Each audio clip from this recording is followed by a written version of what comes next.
Hello everyone and welcome back to Just One More Opinion. My name is Charlie and today we shall assemble to meet a new team of superheroes as we travel back in time to 2014 and across the universe for the Guardians of the Galaxy. Let's get started!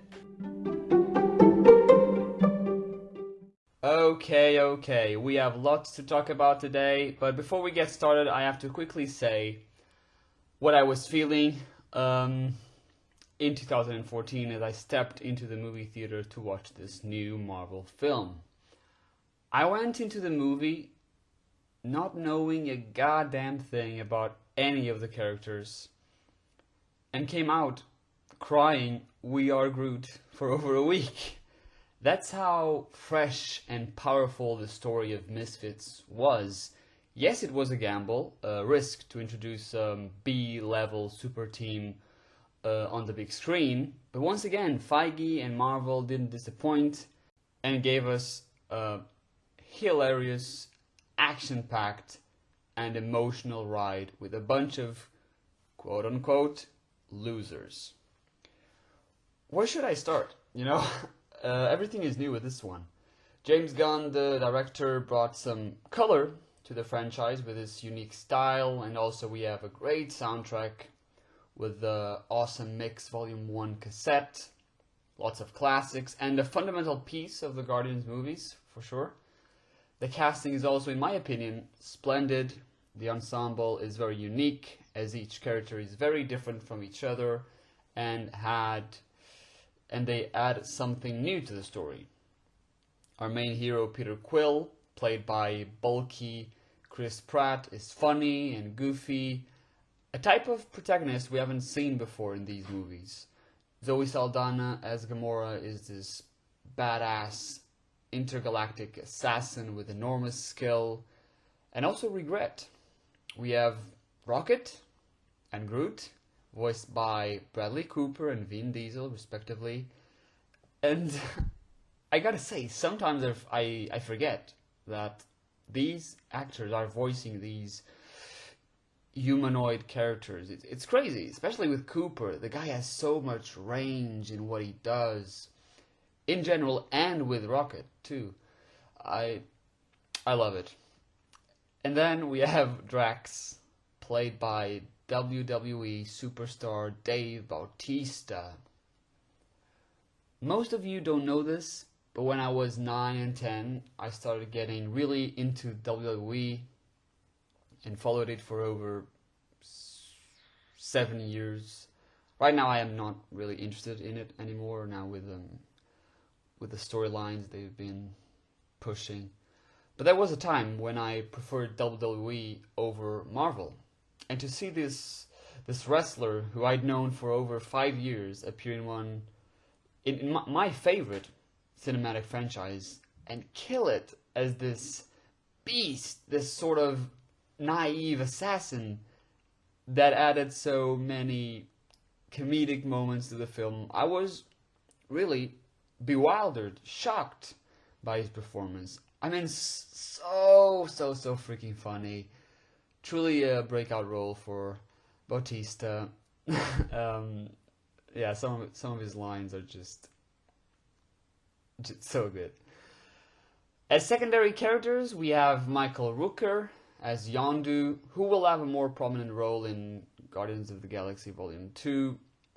But here you already have a sense of his connection to Peter and his control of the whistling arrow, his weapon of choice, is so OP. Such a cool scene when he completely destroys all those Kree soldiers at the end. Oh man, yeah, so cool. Great casting and a fun character actually. We get Nebula, played by Karen Gillan, who is one of the adopted daughters of Thanos. And you can see in this movie that Nebula has conflict within herself, but once again, that storyline will be explored more deeply in the second movie. But speaking of the Mad Titan, he finally full-on appears on screen after a teaser in the post-credit scene of The Avengers. we are presented with this small performance, this short performance, I mean, from Josh Brolin as Thanos. But I have to be honest,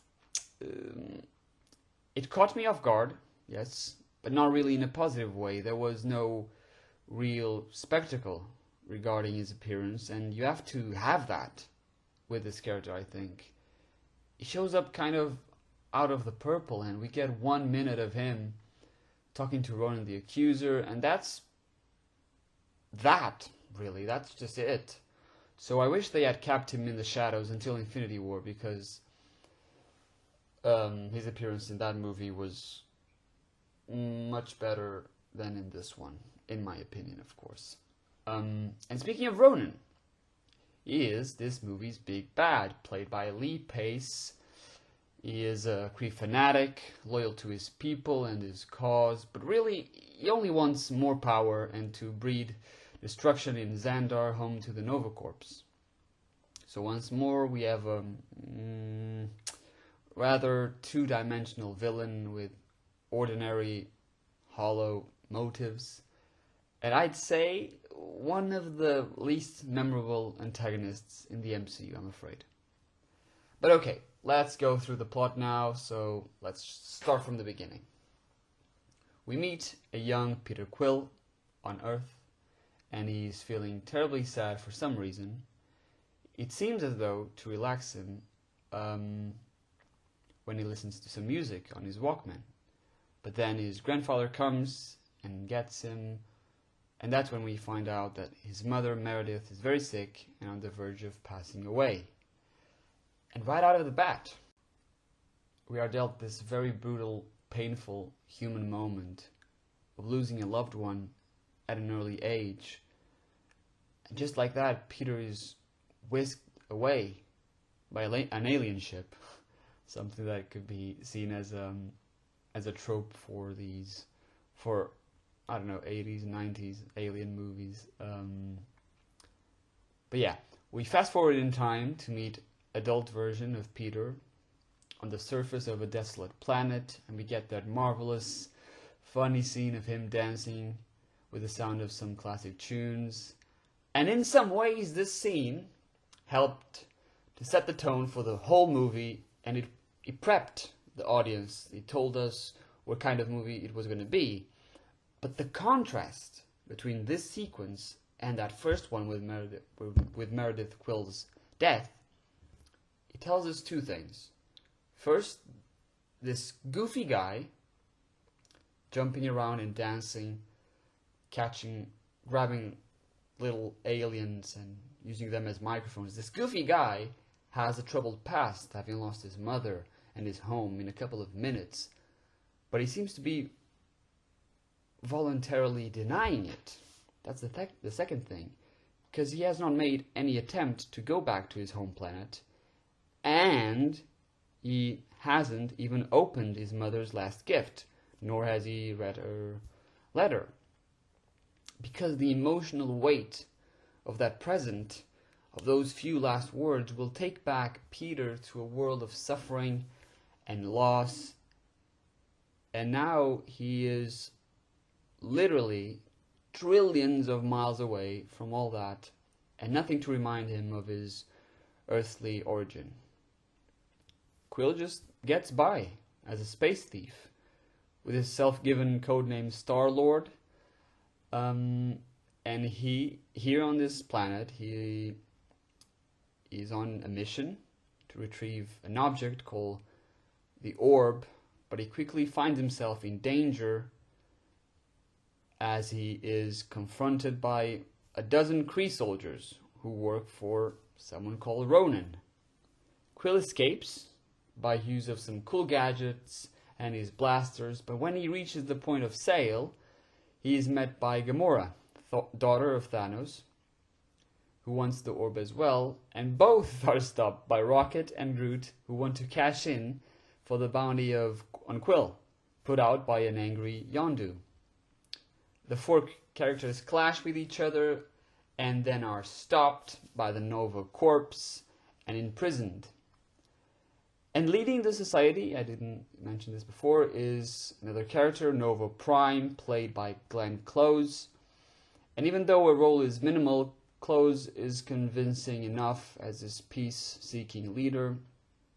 So yeah, that's that. Our heroes are sent to the Kiln, a high-security prison, and there we finally meet Drax the Destroyer, who has had his family killed by Ronan. So he sees Gamora, a newly prisoner, and he wants her killed as well. So we have lots of exciting conflict in this scene, in this whole sequence at the prison, which creates some fresh tension between these individuals, and some hilarious interactions too, since one of them is unaware of the existence of metaphors, taking every quirky Earth joke quite literally.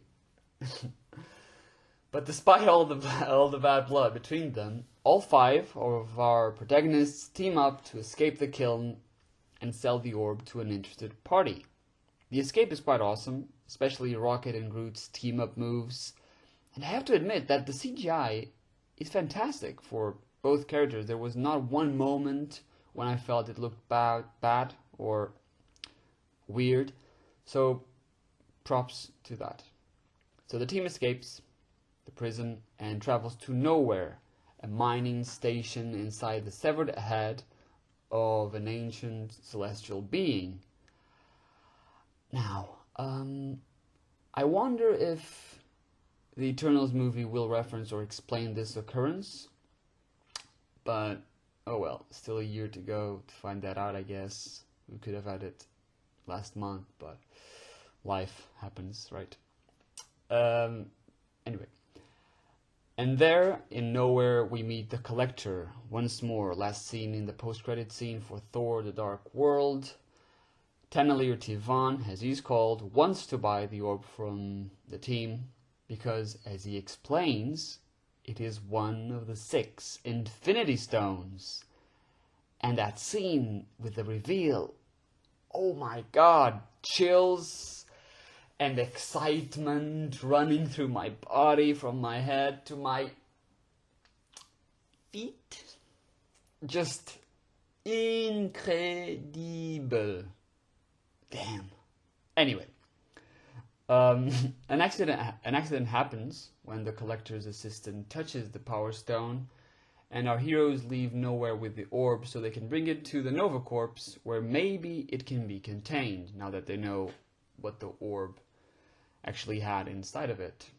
But unfortunately, their plan is quickly stopped as Ronan and his goons show up on Nowhere, and Nebula, with them, steals the orb from her sister, Gamora, which offers us a moment of noble sacrifice by Quill's part as he flies towards the floating body of Gamora out in space and gives her his helmet in order for her to survive. Thankfully, Yondu shows up and his ship pulls them both into safety. And inside Yondu's ship, a plan is devised for which they need the cooperation of the Nova Corps and Yondu with his Ravagers as well, as an extra aid, so they can stop Ronan from attacking, destroying really with a Power Stone, the planet of Xandar. And so we reach our final battle. The Guardians assemble and the Kree Nova mini-war ensues. It's ship versus ship, Gamora versus Nebula and Groot skewers a bunch of Kree soldiers and just bam, bam, smashes them into each other. So badass and awesome. And his little smile at the end. Just perfect. But Ronan is the bigger threat now that he has put the Power Stone inside of his Warhammer. So the Guardians need to stop him first before he reaches the surface of Xandar. And they are able to slow him down by completely wrecking his ship, the Dark Aster. But because the heroes are inside that ship and it's falling, and it's falling into certain death. But because the heroes are inside that huge vessel, and they're falling into certain death, a last sacrifice is needed. And Groot stretches all the branches he could muster and protect his team. "We are Groot," are his last words. And with this last good deed, the tree character grows on you instantly. Groot just makes you cry. And he presents us with this new, with something new. An actual definitive sacrifice for a character introduced in this movie. Now, tomorrow we will have another permanent hero death as well. But it's not often that this happens in superhero movies, I'd say. So it made this movie that much more unique. And yes, I know that we have baby Groot growing at the end of the film, and by Endgame he is a teenager. But he's basically a whole different character, a slice of what this Groot was, really. So his sacrifice was real, it wasn't a fake sacrifice. For that we have Loki. But the fight is not over. Ronan is still very much alive, so the only way to stop him is to dance! Yup! A dance-off between Star-Lord and Ronan. So silly, so Quill, so Guardians. Of course, Ronan doesn't lift a toe, but the distraction gives them enough time to split the stone from Ronan's weapon. And in another iconic moment from the film, we are shown such heroism as Quill grabs the stone and holds its immeasurable power on his mortal hand. And with the help of the rest of the Guardians, they are able to contain it for long enough and use its destructive ability to kill Ronan. And just like that, for the first time ever, the Guardians have saved the galaxy. In their next film, we'll learn that Quill isn't actually entirely mortal, thus explaining why he was able to hold the Power Stone. But obviously, I'll get to that in a couple of days. As some final thoughts, I am still curious about Rocket's mysterious backstory, because it was teased here that he was made in a very personal scene with Rocket and Drax, and in the next movie, other few details about his origin are also spread throughout Volume 2. But James Gunn has said that the third movie would focus on Rocket much more, so I'm really looking forward to that. Volume 3 can't get here fast enough. Hopefully we'll hear about its release date very soon. And another thing, I always tear up at the end when Peter is reading his mother's letter, and in it she calls him her little Star-Lord. It's just so sweet, so beautiful, and very, very touching. And if there's anything we can learn from this movie, is that friends are the family we choose.